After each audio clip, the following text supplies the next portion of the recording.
성경 말씀 봅시다. 열왕기상 12장.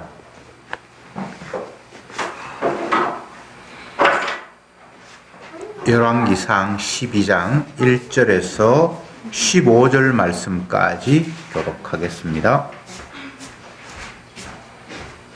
1절 르호보암이 세겜으로 갔으니 이는 온 이스라엘이 저로 왕을 삼고자 하여 세겜에 이르렀음이더라.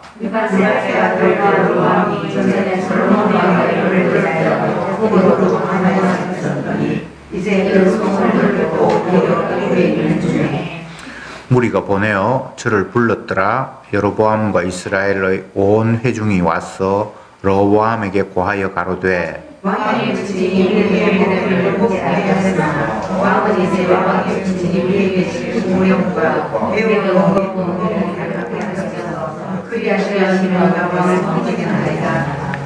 르호보암이 대답하되 갔다가 3일 후에 다시 내게로 오라 하매 백성이 가니라.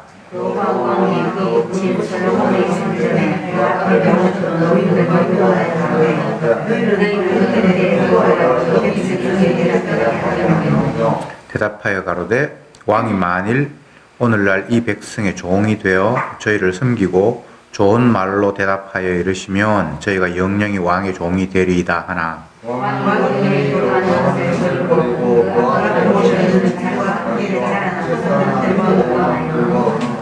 가로되 너희는 어떻게 교도하여 이 백성에게 대답하게 하겠느냐. 백성이 내게 말하기를 왕의 부친이 우리에게 메운 명예를 가볍게 하라 하였느니라.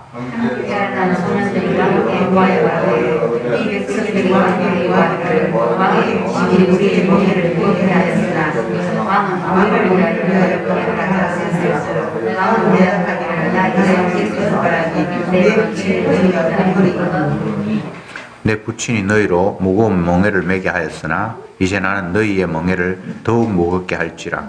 내 부친은 채찍으로 너희를 징치하였으나 나는 정갈로 너희를 징치하리라 하소서.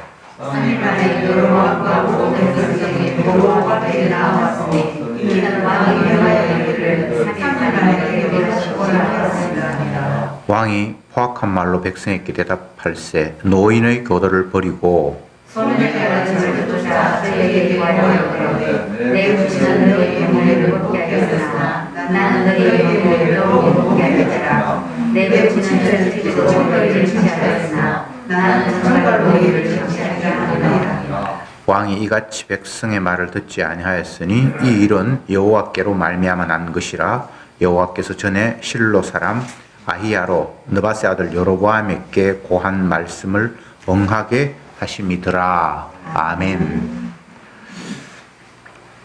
12장으로 넘어왔는데 11장까지는 솔로몬의 이야기가 길게 이어졌습니다. 제가 여러 번 말씀을 드렸는데 다시 한번 기억을 되새기는 의미에서 또 말씀드리겠습니다. 열왕기라고 하면 이스라엘의 왕들에 대한 기록이 열왕기잖아요. 열왕기가 상하로 나누어져 있는데 상이 22장까지 있습니다. 그리고 하가 24장까지 있는데 열왕기 상 22장 전체가 있는데 11장까지를 한 왕 솔로몬 이야기만으로 채웠거든요.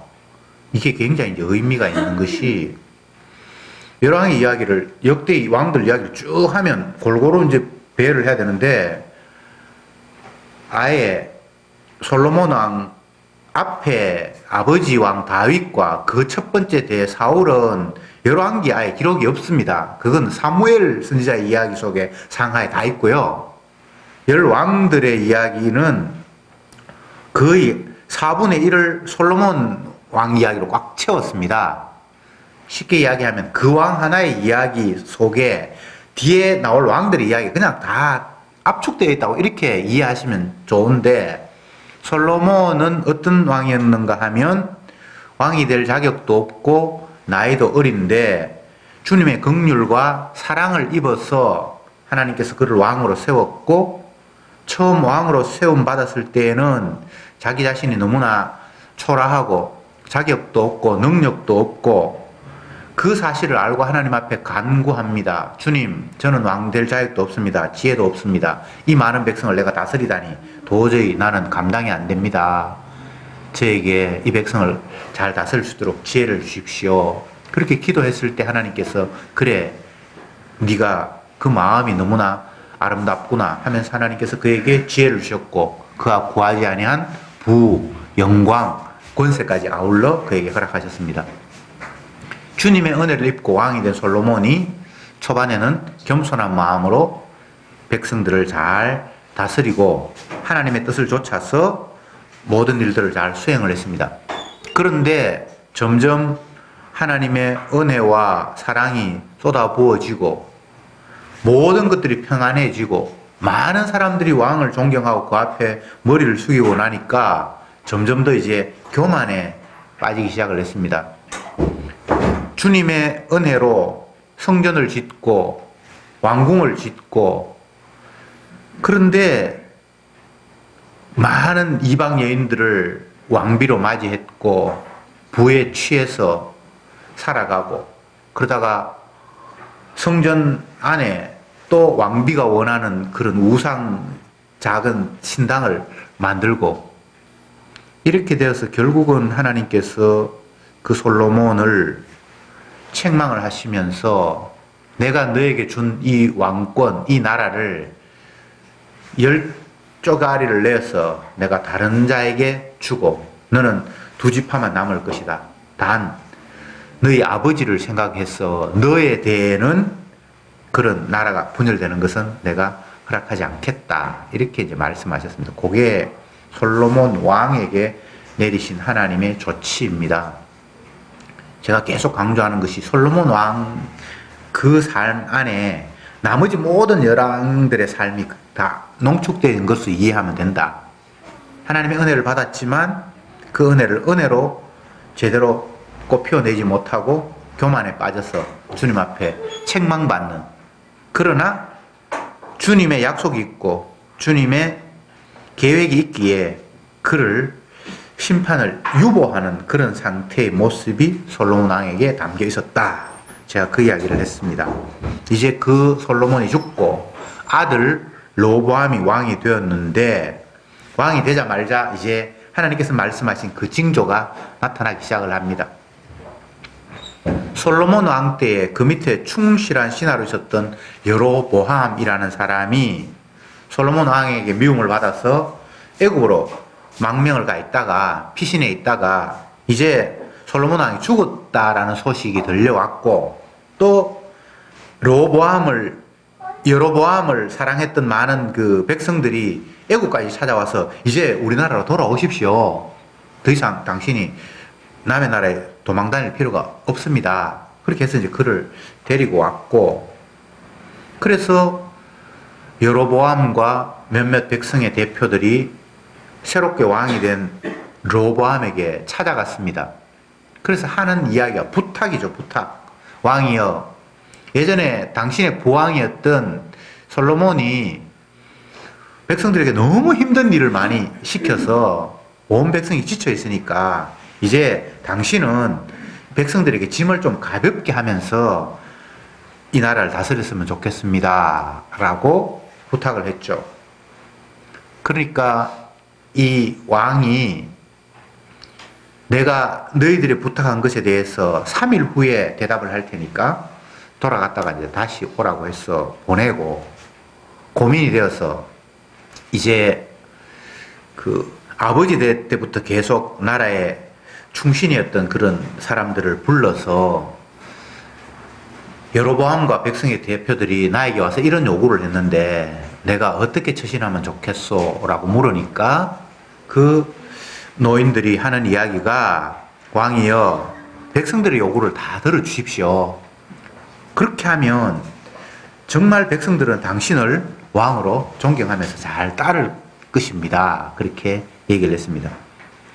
그 대답이 별로 썩 그렇게 왕에게 유쾌한 것이 아니었는지 모르겠는데 이제 자기가 왕이 되고 난 후에 자기가 뽑은 젊은 신하들을 불러서 똑같이 물었습니다. 백성들이 이런 요구를 하는데 내가 어떻게 그들에게 답해주면 좋겠나? 그러니까 이 젊은 사람들 하는 이야기가 그 백성들이 시금방져서 쓸데없는 소리를 하니까 더욱더 강하게 나가야 됩니다. 그래서 아버지가 백성들에게 무거운 짐을 주었다고 하는데 나는 더 무거운 짐을 너에게 맡기겠다. 이렇게 대답하십시오. 아버지는 채찍으로 너희를 다스렸다면 나는 정갈로, 채찍보다 더 무서운 정갈로 너희를 다스리겠다라고 이렇게 하십시오라고 조언을 했습니다. 그랬을 때에 두 양편의 이야기를 들은 르호보암이 젊은 사람들의 조언이 마음에 들었던가 봐요. 그래서 3일 후에 백성들이 돌아왔는데 젊은 사람들의 조언대로 아버지가 너희들에게 짐을 무겁게 해서 힘들었다고 나는 아버지보다 더 무겁게 너희들에게 짐을 안길 거야. 아버지가 채찍으로 너희를 다스렸다면 나는 정갈로 너희를 다스릴 거야. 이렇게 이야기를 했고 그 이야기를 들은 여로보암과 백성의 대표들은 화가 나서 이제 다시 떠나가 버렸다라고 이야기하고 15절에 보면 오늘 읽은 그 부분에 왕이 이같이 백성의 말을 듣지 아니하였으니 이 일은 여호와로 말미암아 난 것이라 이렇게 이야기를 하고 있습니다. 그러니까 백성이 요구를 했고 왕이 그 요구를 거절하는 것이 여호와로 말미암아 된 것이다. 여호와가 어떻게 말씀하십니까? 이미 여로보암에게 이 나라를 10지파를 찢어서 내가 너에게 주겠다라고 이야기했는 그것 때문에 르호보암은 결국 백성들의 요청을 듣지 않고 화나게 만들었다라고 말씀이 일단 오늘 본문에서 결론이 맺어졌습니다. 그러니까 하나님께서 이 나라 딱 쪼개겠다는 거예요. 그러니까 르호보암도 두 신하의 전혀 다른 이야기를 젊은 사람의 쪽에 마음에 가서 그쪽을 들었고 백성들은 화가 나서 떠나버렸고 이스라엘의 분열의 조짐이죠. 우리가 이런 말씀을 보면서 생각해야 할 것이 무엇인고 하면 우선은 나라가 반으로 나누어지는 것보다는 한 나라가 하나가 되는 게 좋다라는 게 우리의 일반적인 생각입니다. 그래서 이런 일이 일어나면 뭔가 잘못되어서 나라가 분열됐으니까 이 상당히 문제가 심각하네. 하나 되기 위해서 어떻게 해야지 이런 생각을 우리는 할 수밖에 없습니다. 왜냐하면 나라가 나누어지는 것은 백성에게는 너무나 불행한 일이고 불편한 일이고 고통스러운 일이기 때문이죠. 그런데 그렇게 생각하기 이전에 왜 이런 일이 일어났는가를 생각을 하고 하나님이 일으키신 이 일이 도대체 어떤 의미가 있는가를 먼저 생각해야 됩니다. 우리는 하나님이 왜 이 일을 일으켰을까? 이렇게 생각하기 이전에 당장 불편한 상황이 왔으니까 빨리 이 문제 해결해야지라는 식의 생각을 합니다. 하나님 말씀 앞에 우리는 늘 그래요. 그리고 내가 삶 가운데서 일어나는 어떤 사태 앞에서도 늘 그런 식의 태도를 취해요. 하나님이 왜 이런 일을 일으키셨지? 이렇게 생각하지 않고 이렇게 되면 굉장히 내가 불편한데 어떻게 하면 이 문제 해결하지? 이렇게 먼저 달려든단 말이죠. 그게 인간의 중심이 된 교만한 삶의 태도입니다.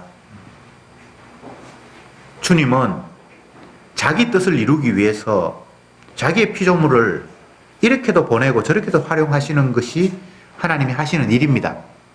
그래서 주님이 자기 뜻을 이루기 위해서 한 생명을 때로는 궁핍에 처하기도 하고 때로는 풍부에 처하기도 하고 때로는 울게도 하고 웃게도 하고 이렇게 하시는 분입니다.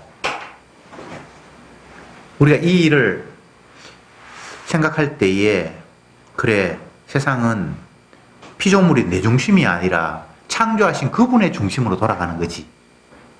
늘 말씀 앞에서 이게 첫 번째로 말씀을 대하는 그 태도가 돼야 됩니다.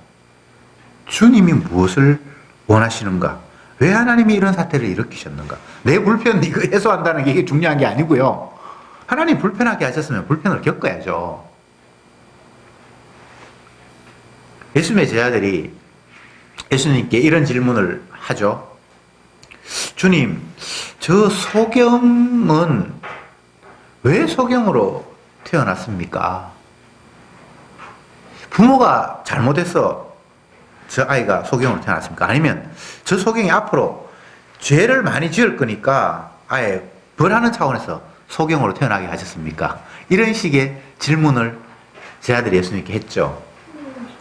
그 질문의 의도가 소경을 보면서 너무 안타까운 거예요. 다른 사람도 다 눈을 뜨고 귀를 가면서 뭐 돌이 있든지 다른 뭐 장애물이 있으면 피해서 가고 이렇게 하는데 소경을 보니까 앞에 안 보이니 가다 전봇대 받기도 하고 참 이게 삶이 너무나 안타깝고 그러니까 어떻게 하면 저 문제를 좀 이렇게 해소할 수 있습니까? 라는 이런 어떤 뉘앙스를 가지고 예수님께 질문했을 때 예수님이 하신 말씀이 하나님이 하시는 일을 위해서 그는 소경으로 태어나야 했다. 이 인간 중심이 아니잖아, 그죠? 예. 우리가 우리 주변의 사람들을 보면서 요즘 뭐 틱 장애를 가진 사람도 있고 분노 조절을 못 해가지고 흥분하는 사람들이 여러 사람이 있어요. 귀가 안 들린 사람이 있고. 제가 이제 아직 60이 안 됐는데 점점 육신이 약해져 간다라는 걸 온몸으로 느끼면서 다른 사람들을 이렇게 유심히 봐요. 근데 보면 나이 든 사람들이 씩씩하게 똑바로 걷는 사람들이 별로 없는 것 같아요. 뭔가 좀 보행이 불편한 것 같고 넘어질 것 같기도 하고 제가 불편해서 그런지 남들도 불편할 수 있겠다라는 그런 생각을 이제 조금씩 하게 되는데 이 모든 것이 인간 중심의 생각. 불편하다, 아니다. 그걸 우리는 논할 자격이 없어요. 주님께서 약속하신 대로 너희가 선악을 알게 하는 나무를 따먹으면 정령 죽으리라 라고 말씀을 하셨고 그런데 아담이 하와가 선악과를 따먹었고 이제 그에게 죽음이 왔어요. 이게 하나님 약속이잖아요. 약속대로 된 거잖아요. 그러면 병들어 죽거나 뭐 어떻게 하는지 이 생명이 소실되는 게 지극히 합당한 거예요. 그 이상한 게 아니잖아요. 그 말씀대로 된 거잖아요. 성경을 보면 하나님의 사랑을 입은 자와 사랑을 입지 못한 자가 있습니다. 내가 긍휼히 여길 자가 있고 긍휼을 안 줄 자가 있다. 내가 야곱은 사랑하였고 에서는 미워하였다. 긍휼과 긍휼 없음이라는 그런 차원에서 피조물은 나누어질 수 있습니다. 다른 쪽으로서 나누는 건 의미가 없습니다. 하나님이 그렇게 나누어 놨으니까요. 야곱은 사랑하였고 에서는 미워하였다라는 그런 식으로 나누어 놨으니까요. 그런데 사랑을 입은 자의 입장에서 보면 환난이 와도 또 평안이 와도 그 모두가 주님의 은혜입니다. 반대로 긍휼에서 제외된 사람은 평안이 와도 환난이 와도 그게 다 저주입니다. 이게 달라요. 사랑을 입은 자는 주님이 어려움을 주고 환난을 주고 핍박이 와도 그것이 결국은 주님의 사랑을 이끌기 위한 과정이에요. 그리고 평안에도 주님의 은혜고요. 그러나 반대 입장에서는 평안에도 그게 저주로 가는 길이고 환난도 저주고 이게 이제 이런 안목이 있어야만 우리가 세상을 살아가면서 어떤 일을 당할 때에 그것을 가지고 호들갑을 떨지 않아요. 성도는 넘어져도 은혜고 달려가도 은혜고 모든 게 다 주님의 사랑 안에 있어요. 예수 그리스도 안에 있는 자에게는 결코 정죄함이 없나니. 정죄함이 없는 세계, 죄에 대해서 책임을 묻지 않는 그 용서의 세계 안에 있는 자는 어떤 것도 다 주님의 긍휼과 사랑입니다. 그런 관점에서 오늘 본문을 이제 다시 보기 시작하면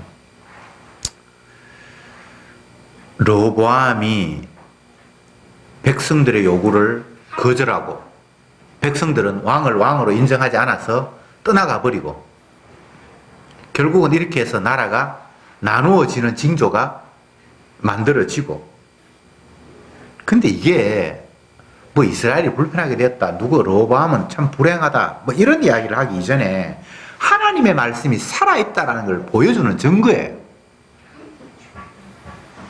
너희들이 율법에 순종하지 않으면 나라가 나눠질 것이다. 내가 너희를 책망할 것이다. 이방인이 너희를 침략할 것이다. 여러 이야기를 주님이 하셨잖아요. 근데 그게 말씀대로 지금 된 거예요. 그래서 이 상황을 보면서 다른 생각하지 말고 하나님의 말씀이 진짜 살아있네. 주님이 언약하신 대로 그대로 지금 일이 되고 있네 라고 이렇게 상황을 인식하셔야 된다는 말입니다. 하나님의 말씀이 살아있다 그러는데 평소에는 잘 못 느꼈는데 이런 상황들이 닥치면서 진짜 주님은 언약대로 시행하시는 분이구나. 에스겔 한번 찾아봅시다. 36장 36절.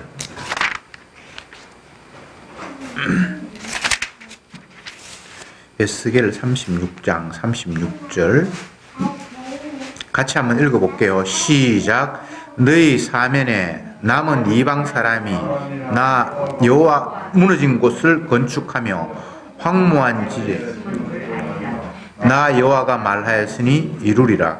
여기서 나 여호와가 말하였으니 이루리라 이런 말씀이 이제 에스겔뿐만 아니라 선자가 여러 번 이런 이야기를 하는데 하나님께서 말씀하셨으니까 반드시 그렇게 된다는 거예요.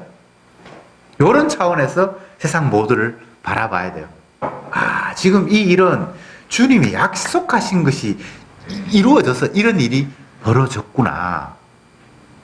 주님은 자기 약속대로만 실천하시는 분이구나.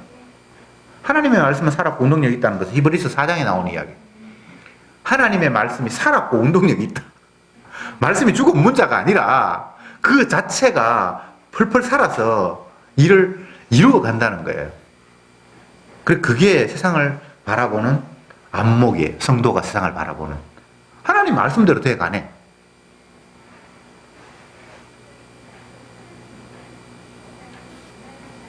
부고의 소식을 들으면 하나님 말씀대로 죽었네. 모든 인간은 다 죽는다. 흙으로 돌아간다고 하더니만 그 일이 오늘도 지금 또 발생했네. 그냥 그런 관점으로. 그런데 그런 관점이 아니라 그냥 내 중심으로 생각을 하니까 아이고 아직 젊은 사람이 안 됐다. 좀 멀면 그렇게 하고 가족이면 그런 생각이 아니라 막 통곡하고 난리가 나죠.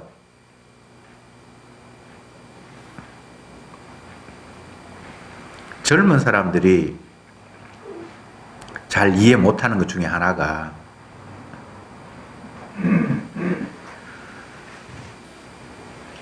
가족들이 먼저 한 사람이 세상을 떠나면 그 아내나 남편 되는 사람은 슬픔을 어떤 식으로 표현을 하는가 하면 네가 이렇게 가면 나는 어떡하냐는 식의 그 푸념 비슷하게 그걸 슬픔으로 그렇게 표현하는 거예요. 막 화를 내면서.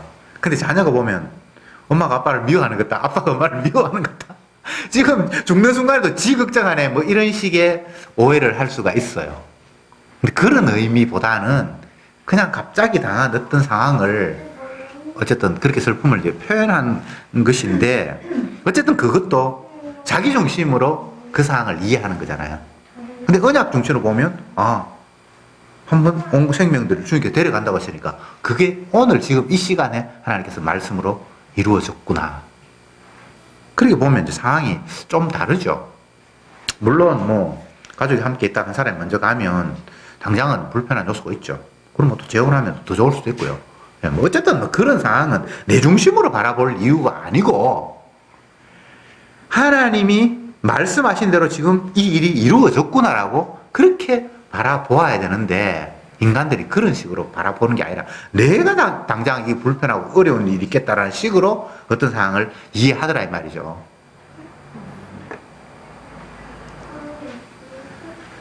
르호보암 이 사람은 아버지가 너무나 잘 나가는 왕이었기 때문에 진짜 어려움 없이 꽃방석 속에서 태어나서 금수저 10개 물고 그렇게 살았겠죠. 그죠? 아버지가 세상에 최고 부자고 최고 권세가 있고 모든 사람들이 그 앞에 복종하는 어마어마한 나라의 왕자였으니까 맏아들이었으니까 이 사람이 어려움이 있었겠어요? 그러니까 당연히 자기는 아버지가 왕이니까 내가 왕이 된다고 생각을 했는데 왕이 되자마자 백성의 대표가 찾아와서 뭔가 시비 비슷하게 당신 아버지 너무 힘들게 했으니까 당신은 그렇게 하지 마세요. 이런 식으로 나왔을 때에 자기 입장에서 굉장히 기분 나빴겠죠. 그렇지 않습니까? 그러니까 얼마나 괘씸했겠습니까? 그런데 노인들이 교도하기는 그래도 백성의 말씀을 드려야 됩니다. 섬기면 그들이 당신을 정말 왕으로 존경할 겁니다. 그 말이 별로 귀에 들리지 않고 젊은 신하들 건방지네요. 감히 왕 앞에 그따위 소리를 하다니 더 엄하게 해야 그들이 당신 앞에 복종할 겁니다. 그 말이 귀에 싹 들어온다 이 말이죠. 인간적으로. 근데 요 모든 일들이 하나님께서 이스라엘을 분열시키기 위해서 다 뒤에서 조종하고 계시는 주님의 작전에 애들은 말려 들어간 거예요. 예. 세상은 다 주님의 뜻 가운데서 움직이는 거예요. 왜? 자기가 한 말이 얼마나 신실하고 정확한가를 백성들에게 날마다 확인시키고 싶으신 하나님이에요. 주님은 말씀으로 지금도 살아있어요. 말씀으로. 보입니까? 보이보다 더 생생하게 온 세상을 지금도 주물르고 계시는 거예요. 하나님의 말씀은 살았고. 신약 성경이 시작이 되면 마태, 마가, 누가, 요한 마찬가지입니다. 계속해서 하는 이야기가 구약의 선지자가 예언을 했는데 그게 지금 이렇게 응하였다. 그 이야기를 계속했어요. 작은 일 하나하나에도 이게 그 말씀이 응한 것이다.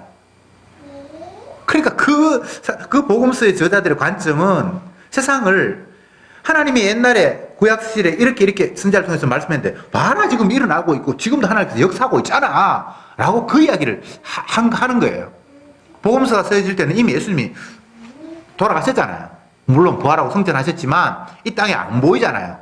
그러니까 사람들은 없는 분으로 간주하고 있는데 이미 고인이고 뭐 어떻게 됐든 너희들이 그분의 죽음을 어떻게 이해했든 지금은 없잖아. 무시하는 식으로 세상을 바라보고 있는데 이 사람들은, 이 복음서의 저자들은 그게 아니라는 거예요. 지금도 살아서 주님이 말씀하신 거 봐라 지금 돼가고 있잖아. 하나님 살아 계시잖아. 그 이야기를 계속해서 하고 있는 거예요. 마귀는 지금도 우리를 유혹합니다. 하나님의 말씀은 옛날 캐캐 묵은 거다. 이미 지난 거다. 오늘 수많은 학자들 가운데 성경을 어떻게 취급합니까? 이거 옛날에 고대 근동 어떤 시대에 있었던 옛날 이야기이기 때문에 오늘의 시대에는 이거 안 맞기 때문에 이 버전을 바꿔서 이해를 해야 된다는 거예요. 하나님이 그런 걸 고려 못해서 계시를 그런 식으로 썼겠어요?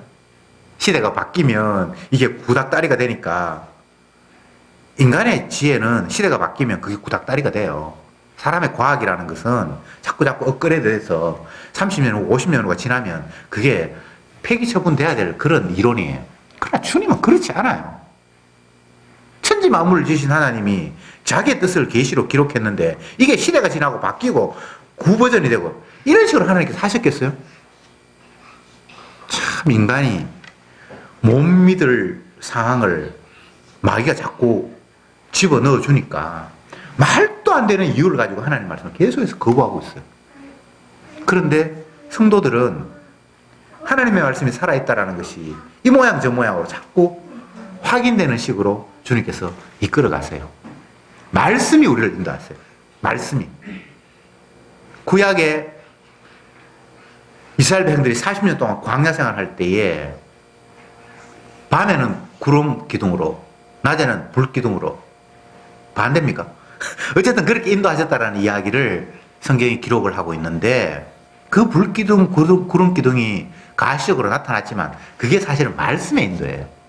내용을 뜯어보면 주님이 살아서 계속해서 말씀으로 자기 백성을 이끌어 가시는 거예요.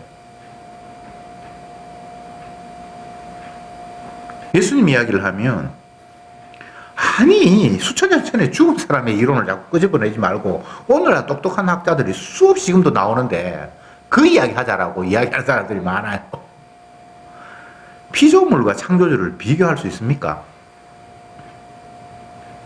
너희는 도울 힘이 없는 인생을 의지하지 말라. 사람이 사람을 의지하면 소경이 소경을 인도하면 둘 다 구덩이에 빠진다.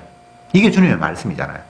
근데 인간들은 하나님은 눈에 안 보이고 예수님은 안 보이니까 없는 사람 취급을 하고, 눈에 있는 사람, 살아있는 사람들, 지금 똑똑해서 사람들의 존경을 받고 뭐 많이 투자를 해서 부자가 되고 성공을 확신하는 그 사람들이 바르게 살았으니까 저런 결과가 왔을 것이다라는 생각을 하면서 그 사람들하고 따라가려고 그러는 거예요. 근데 멸망하는 사람들이 형통하게 되어가는 것이 결국은 그 길을 계속해서 고수하다가 멸망길로 가도록 하는 주님의 작전이거든요. 근데 그걸 못 보는 거예요. 그냥 지금 잘 됐으니까, 성공했으니까 나도 그 사람 흉내내고 싶다. 그걸 신약성경에서는 소경이 소경을 인도한다. 그렇게 말씀을 하고 있어요. 피조물 의지하지 마세요. 그 사람 바보예요. 나도 바보고 이 땅에 보이는 인간들 다 멍청이에요. 의인은 없나니 하나도 없으며. 그냥 그런 관점으로 상 사람들을 보면 돼요. 아, 저 죄인은 저렇게 죄를 지고 있구나. 나 죄인은 이렇게 죄를 짓는데 저 죄인은 저런 모습으로 죄를 짓고 있구나. 뭐 성공했다고 설치고 뭐 상 받았다고 설치고 개코나 아무것도 아니에요. 그걸 우리는 솔로몬의 이야기를 통해서 다 배웠잖아요. 솔로몬만큼 똑똑한 사람 없어요. 물론 그전에는 똑똑한 사람에게 하나님 지혜를 주셨으니까 전무후무한 지혜를 가졌잖아요.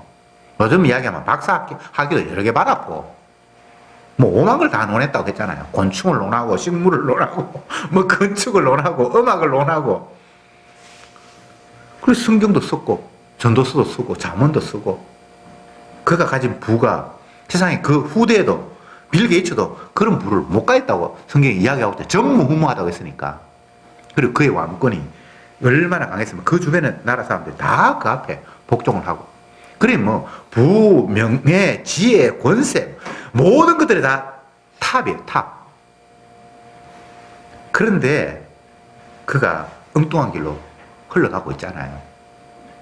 그런데 이 땅에 있는 모든 피조물들은 솔로몬보다 한참 아래예요.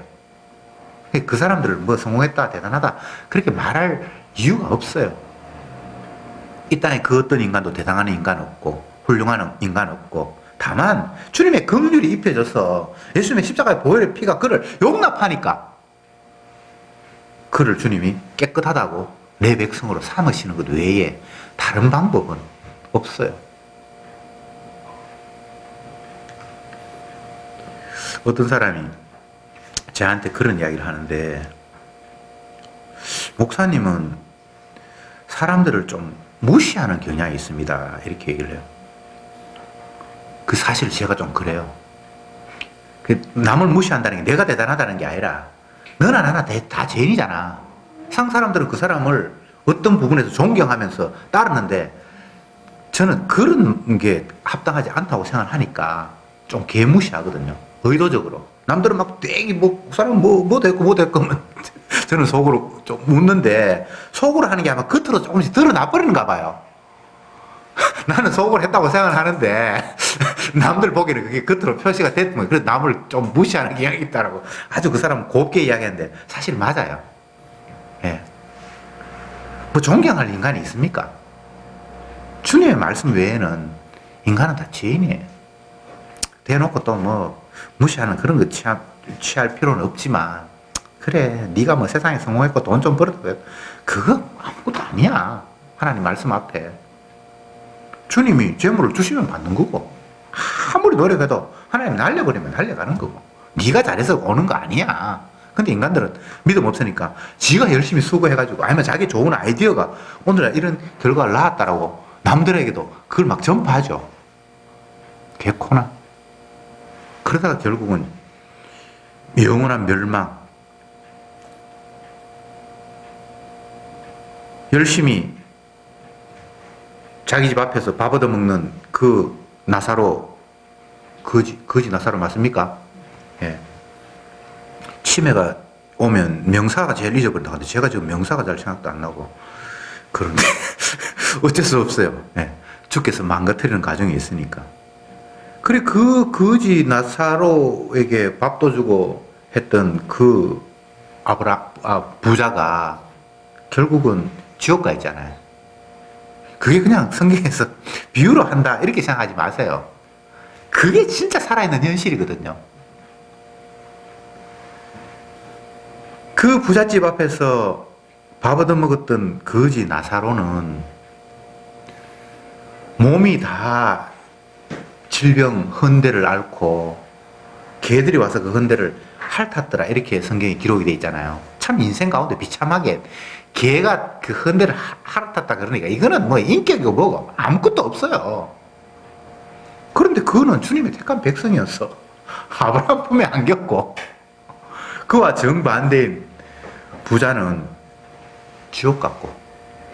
우리가 그런 결과를 놓고 인생을 역으로 바라보면 돼요.